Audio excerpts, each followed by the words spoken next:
Hola a todos y a todas. En este día yo les voy a estar explicando acerca de la perspectiva de Shaikh con algunos supuestos neoclásicos y clásicos.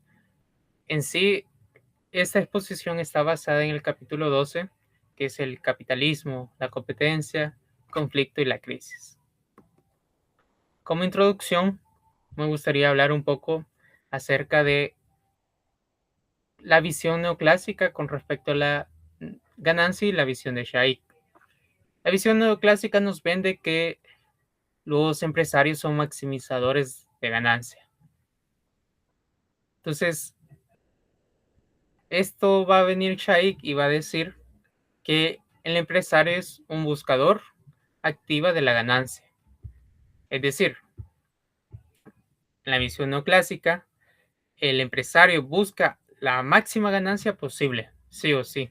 Él no se conforma con una pequeña ganancia. En cambio, desde la perspectiva de Shaikh, si bien el empresario puede obtener posiblemente su máxima ganancia, puede obtener una ganancia que le sea bastante rentable y se conforme y que le permita seguir, digamos, motivándole a emprender o seguir invirtiendo.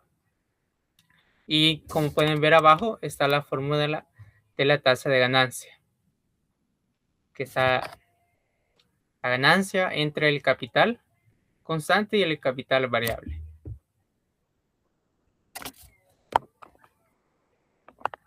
Continuando con estas diferencias, hay que hacer un hincapié y es no lo mismo hablar de economía clásica con economía neoclásica. Estas dos tienen unas diferencias bastante significativas que vale la pena comentar. Bueno, en la economía clásica busca identificar las tendencias centrales del sistema, partiendo de lo concreto para extraer los patrones subyacentes. En cambio, la economía neoclásica construye un mundo idealizado, que es la competencia perfecta, el equilibrio general, y luego explica la realidad como un catálogo de imperfecciones respecto a ese ideal. Como señala Said, la diferencia no reside en la abstracción en sí misma, sino en el método, abstraer tipificado de lo real o idealizar desde un mundo ficticio. Es decir,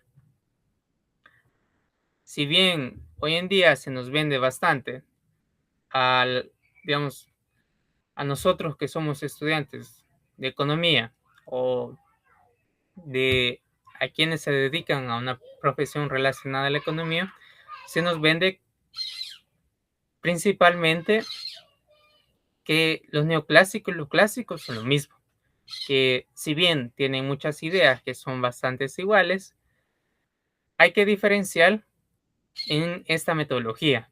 En uno busca entender las tendencias centrales, pero otro busca, en este caso, generar un modelo que represente la realidad, partiendo de un modelo bastante ficticio. Entonces ahí vendría bastante la diferencia entre estas dos escuelas de pensamiento. Si bien muchos autores las consideran como similares o usan la escuela neoclásica para llamar a la escuela clásica, hay que decir que hay ciertas diferencias entre ambas. Y esto Shaikh lo reconoce bastante bien. Entonces, hablando un poco más de los supuestos de, de esa competencia perfecta que nos venden los neoclásicos, cabe, vendría bien hacer cuentas y repasar un poco cuáles son estos supuestos que en este caso Shaikh los contraargumenta bastante bien. El primero es que ningún agente influye en el precio, que hace referencia a la atomicidad, y es que hay un montón de compradores y vendedores que ninguno puede decidir el precio que para él más le convenga. Es decir, el mercado es el que determina el precio, no son las empresas. También está la libre entrada, que aquí hace referencia que no hay barreras para que una empresa ya sea quiera entrar al mercado o quiera salir. También está el aspecto de la movilidad, que los factores no tienen restricciones para moverse de un lugar a otro. Sin embargo, la realidad es que, por ejemplo, si una empresa quiere poner, digamos, su negocio en un lugar muy recóndito en El Salvador, se va a encontrar con la realidad que faltan calles, faltan, digamos, lugares para hospedar a las personas y quieran irse a vivir ahí, por lo que va a haber un montón de dificultades a la hora de querer poner un negocio en un lugar recóndito. Pueden ser que le falten servicios como agua o salud, como puede ser el caso de El Salvador, que hay muchos pueblos donde el agua se obtiene de pozas o de ríos, pero no de forma, digamos, de agua potable. También está la otra característica, que es la homogeneidad, que hace referencia a que los productos son bastante idénticos.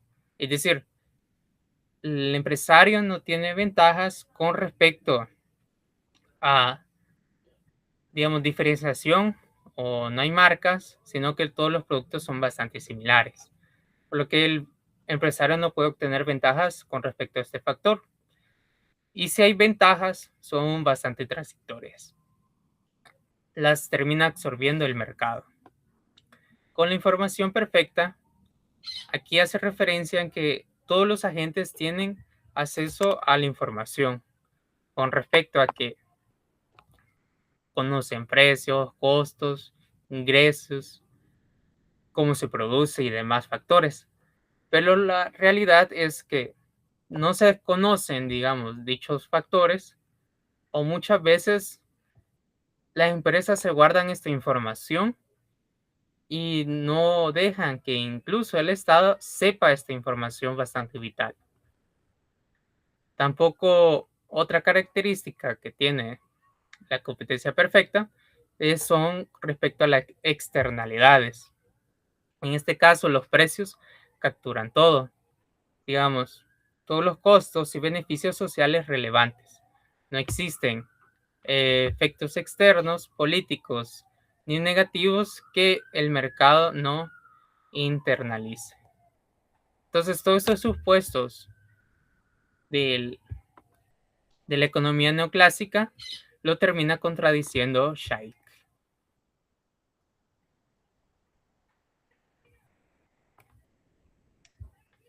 Ahora pasando a la macroeconomía pre-keynesiana y la ortodoxia neoclásica.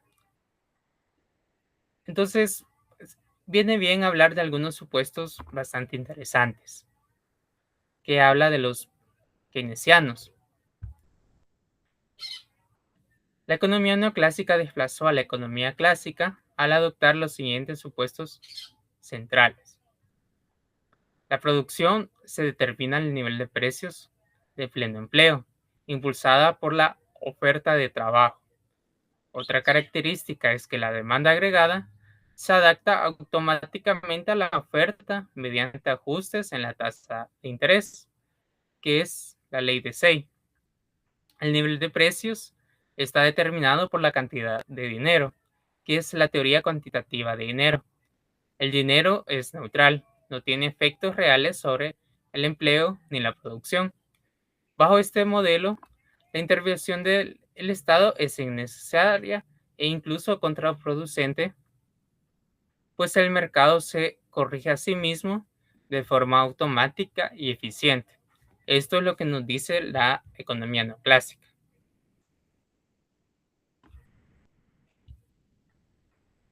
Y va a dar pie a aspectos muy innovadores que Keynes luego va a contradecir con respecto a estos supuestos que he mencionado. Bueno, hay ajuste de producción, dice Keynes, con respecto a que el ahorro es igual a inversión y esto es por ajuste de la producción. También hay un efecto multiplicador y Esto hace referencia a que cualquier gasto que haga el gobierno genera incrementos múltiples en el ingreso y en la producción. Hay una preferencia por la liquidez, la tasa de interés no está determinada por la oferta y y la demanda de fondos prestables, sino por la oferta y la demanda de dinero. La demanda agregada tiene componentes autónomos. La inversión no depende automáticamente del ahorro, sino de las expectativas de ganancia a lo largo, que son volátiles e inciertas. Keynes atacó los dos pilares de la economía ortodoxa. Una es la ley de Say, que hace referencia aquí, en este caso, la demanda es la que termina determinando la oferta, y la flexibilidad del salario real. Keynes concluye que el Estado debe que intervenir activamente mediante la política fiscal para sostener la demanda agregada y reducir el desempleo, especialmente en épocas de crisis.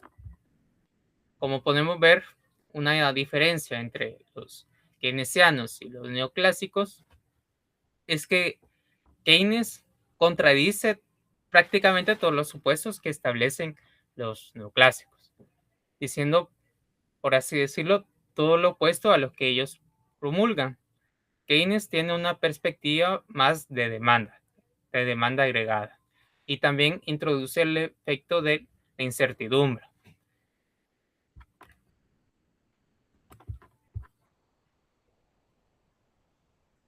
Pero continuando con Keynes, ah, la teoría keynesiana como tal dominó la política económica durante más de 3 décadas, desde 1940 hasta 1970, consideradas una era dorada del capitalismo desarrollado. Sin embargo, se produce un fenómeno que prácticamente desplaza esta corriente de pensamiento, y es la conocida como estanflación. Hay inflación, pero también hay desempleo. Esto deja, por así decirlo, la visión que ellos tenían los keynesianos con respecto a la curva de Phillips, que habla de una relación inversa entre inflación y desempleo. En esta curva de Phillips habla de que si aumenta la inflación, disminuye el desempleo, o viceversa. El desempleo es alto, pero la inflación es baja. Al haber inflación y desempleo, prácticamente esta curva queda anulada, por lo que destruye la curva de Phillips como herramienta política.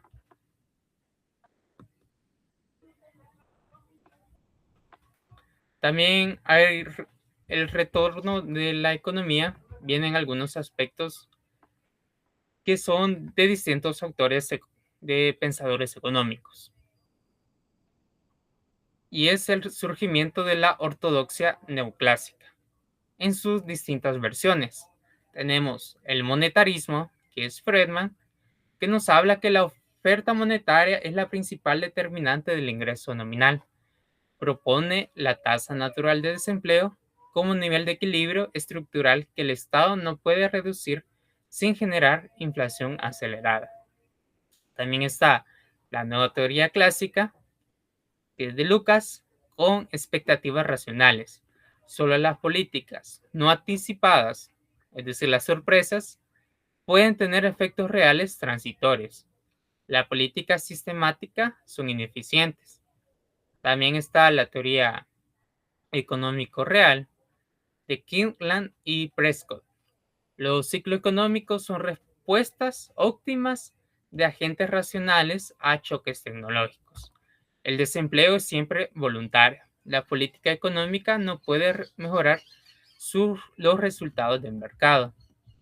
Y también está la nueva economía keynesiana, que acepta los microfundamentos neoclásicos, pero incorpora rigideces de precios y salarios, para explicar que la política económica puede tener efectos reales a corto plazo. Ahora bien, Shaikh critica a todas estas escuelas por compartir el mismo punto de partida. construyen a partir de un mundo ideal e introducen imperfecciones para para explicar la realidad, en lugar de partir de la realidad misma. Es decir, que Shai como tal critica estos supuestos, porque muchas veces son alejados de la realidad. Entonces, si partemos de un mundo imaginario para explicar la realidad, metiéndole matices imaginarias, mejor dicho, matices realistas, esto nos llevará a un supuesto, digamos, que es semi-realista. Pero Shaikh dice que hay que explicar la realidad misma tal cual como es. Y, y esto nos lleva a Kalecki y a la economía post-keynesiana. Kalecki comparte con Keynes el papel central de la demanda efectiva, pero incorpora explícitamente las clases sociales. Sus aportes distintivos incluyen la distribución del ingreso entre los trabajadores y los capitalistas, deter- determinan la propensión marginal agregada a ahorrar. Los precios se forman mediante márgenes de ganancia sobre costos laborales, determinados por el grado del poder monopólico.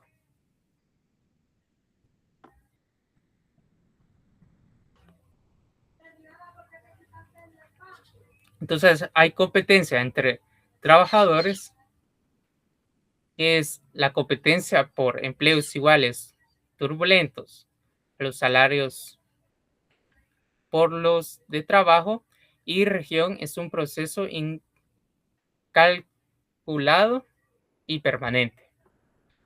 Entre capitalistas también hay competencia. El capital fluye hasta sectores con mayor rentabilidad. Es decir, el mercado como tal se encuentra a una situación de gran turbulencia, donde el mercado compite unos con otros, ya sea entre trabajadores, entre capitalistas, para buscar obtener la máxima ganancia posible.